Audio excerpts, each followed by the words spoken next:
Hello everyone, in front of me is ROG Phone 9 Pro, and let me show you how to add Google account to this device.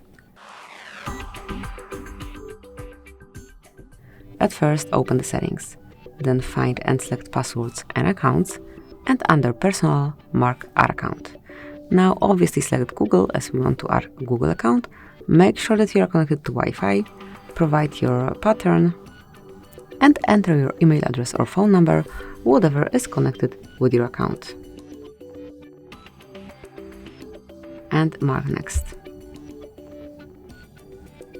Now it's time to enter the password, so let me do it off the screen.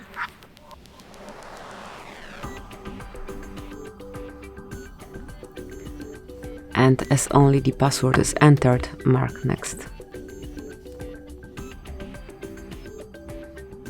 Now mark if this device is yours or if it belongs to your key. Tap on Next, go through all Google Terms of Service, Google Play Terms of Service, and also privacy policy. And if you do agree with everything, mark I agree. And that's it. So your account is connected with your device and you can use all the features. Thank you for watching. Please subscribe our channel and leave the thumbs up.